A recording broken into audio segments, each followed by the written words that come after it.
Hello and welcome to one of my transcription explanation videos. I am the scribe of Sirkles, and if you've seen one of these videos before or are familiar with my script, you can go ahead and skip forward and get to the design transcription itself, where I read the artwork letter by letter using this script. But if you're not familiar with the script or just want to hear me ramble for a bit, let's go ahead and get into how to use the Sirkles key. So, this is set up in a grid. You'll notice we have rows and we have columns. And these rows are determined by the letter stems. So there are 4 different letter stems. There is a deep divot up in the top row, and that deep divot is more than 50% of a circle, like a horseshoe or an omega. So that's this one here. And then there's a shallow divot stem in the 3rd row down here, and that shallow divot is like a bite taken out of a cookie, 50% or less of a circle. Then we have our completed circle stems in the 2nd row and in the bottom row. And this 2nd row stem is a completed circle, but it's inside the word circle. Whereas the bottom row, it's on the line of the word circle. And that can be anywhere on the line. It doesn't have to be centered like shown, or that inside the word circle can be kind of more towards the middle, but just make sure you can tell where its position is, because the reading order for this script is bottom counterclockwise, like a time traveler going back in time. So, start at the bottom, go counterclockwise, like 6 o'clock going around the clock. So, that is the reading order and the letter stems. Now that is how you get in the rows. Now to get the columns, we have dot modifiers and we have line modifiers. And that fine print up here matters. So these dots, they count at whatever letter they're closest to, whereas the lines, they count where they end on a letter stem. So where they connect and stop on the letter stem, which is again that black bit of our letters, so things are color-coded. This blue one is the word circle, the black line is the letter stem. So if a line were to end on that letter stem, it would count for a line modifier, but if it goes through the letter stem, it doesn't count. So this line going through the letter stem doesn't count on the letter stem, but it does count on the vowel. So let's go down and talk about vowels now that we've talked about the dot modifiers, line modifiers, and letter stems. Vowels are these little guys, and they look similar to dot modifiers, the biggest difference being dot modifiers are filled in, or vowels, they're open in the middle. So an A is outside the word circle, and it is the only thing entirely outside the word circle. Everything else is somewhat touching or connected or inside the word circle.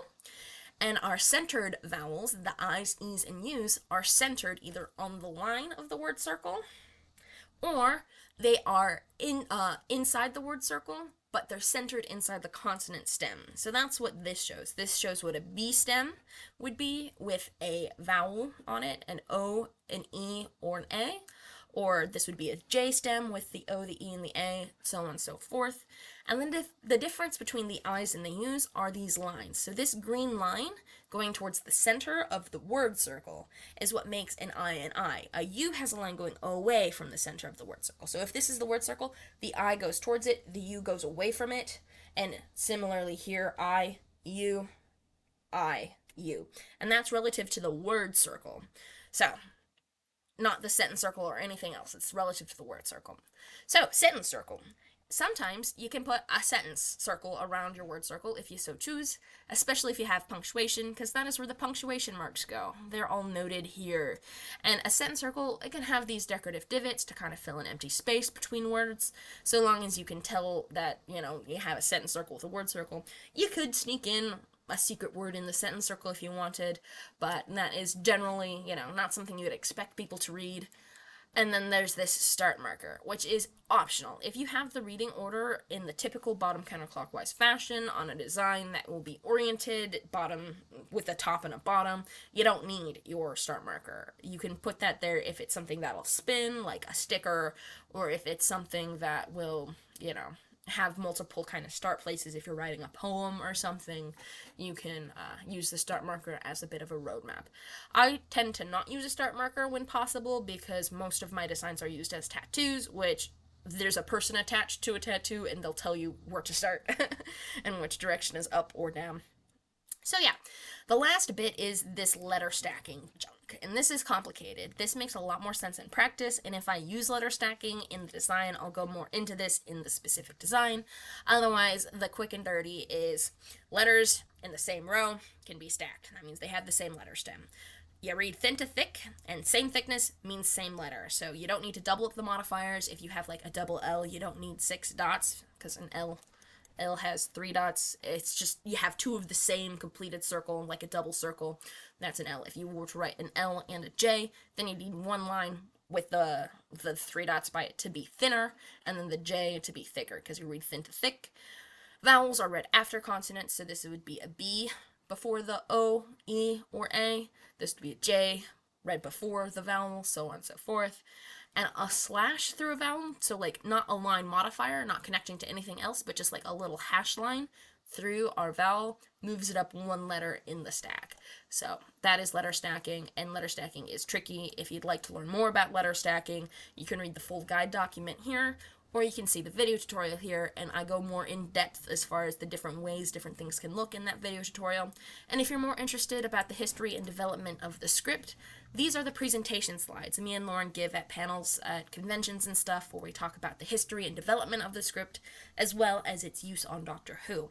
Most people will recognize this script from Doctor Who, but this is actually something from a couple of nerds in high school that Doctor Who has used. So, big difference there. This is not something we took from the show. This is something the show got from us.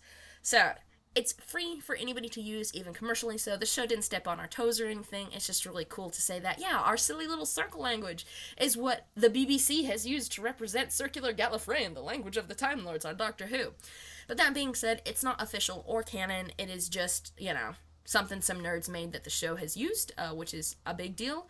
But I mean, the show's also used like dinosaurs. Dinosaurs are cool. They're not a thing from Doctor Who, they're a thing that Doctor Who has used. So yeah, this Sirkles script is what the Doctor Who show has used as Gallifreyan. So yeah, that's the legalese, the technical history and stuff. There's screenshots and stuff in the presentation. If you're interested, just check that out. And then I have, of course, some useful contact and links. That's my email. Feel free to email me with questions.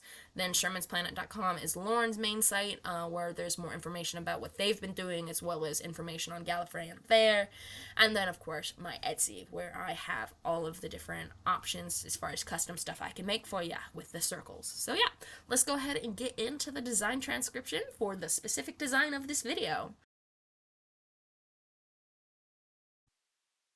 Huzzah! It's finished! I'm sorry I spent a bit longer than expected on this design, but I think you'll find the results incredibly worth the wait.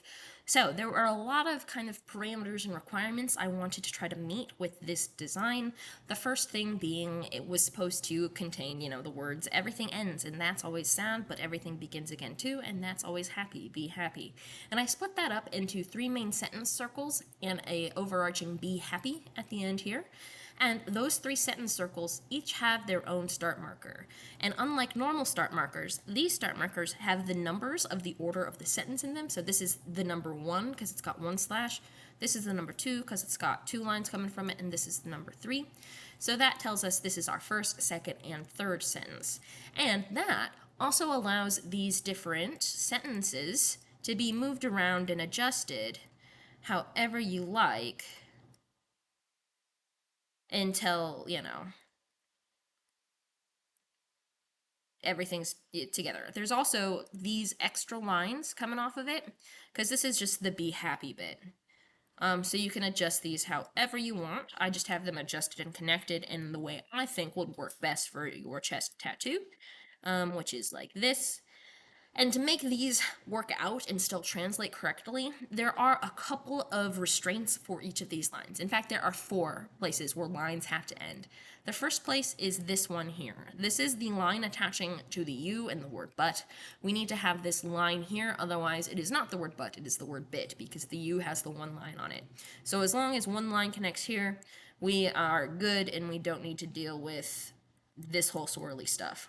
All we need is just 1 little line there. Okay, then the next spot is right here. These 2 lines make up the apostrophe on the word that's. And these 2 lines, again, I just swirled them and carved them to end on the word always.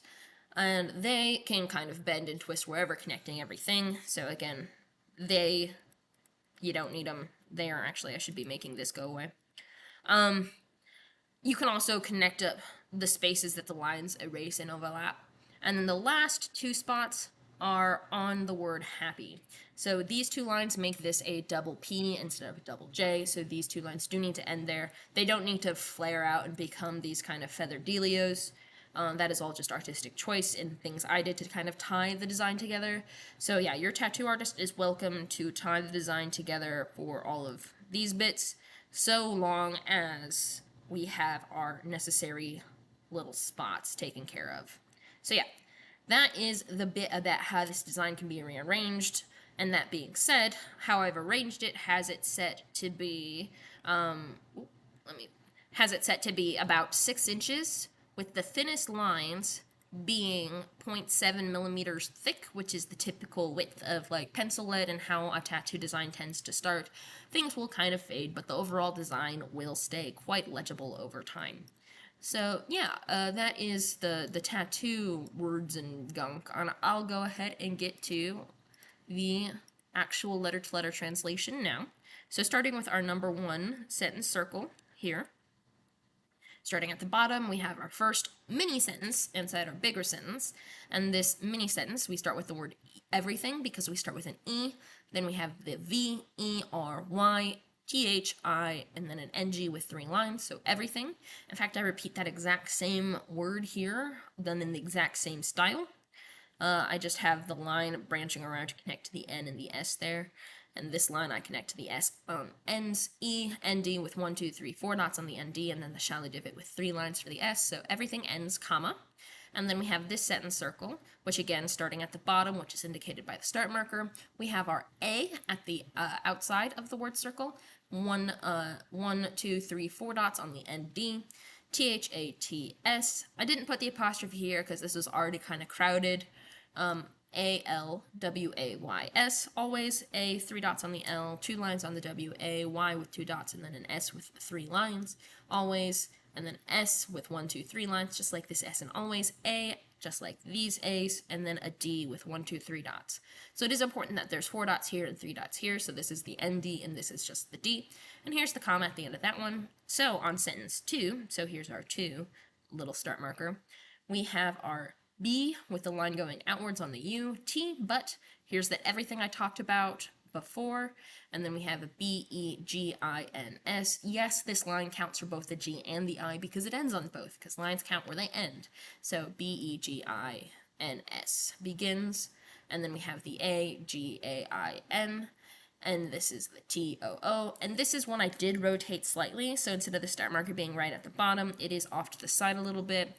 And that makes this A more technically correct than it currently is, because I would say the bottom is right here where this line is, but I wanted this A positioned neatly in between everything, and it looks good there, so I put it there, and you can still tell it's the first letter of the word, because it is more at the bottom than anything else. So anyway, A-G-A-I-N is again, and then we have our T-O-O, so 2, and then our comma. So we have, but everything begins again, 2, comma, and then our sentence 3, A and D, THAT apostrophe S, 1, 2, 3 lines on the S. This A is kind of cheeky. I didn't want to put it on the line because then it would be where the E is, but I didn't have room to make it outside the word circle here, so it is off center. It's important that this A is off center, away from the middle. So, and that's, and then this word here, ALWAYS, always, and then we have HAPPY, so happy. These 2 dots go with this Y, these 2 dots go with this Y. Even though they're in a line, you can still tell where they belong. So, always happy. And then we have BBEHAPPY. And I'm going to clean up, be gone, that line right there. No, we're going to clean up this line. There are too many lines. It can, your corner guy, come on, little corner guy. Oh, that's because you didn't get path. Stroke to path. Gimme. Hide. Okay, that corner is now hidden. So yeah. I hope you like it, and I hope it makes an awesome tattoo for you. Bye.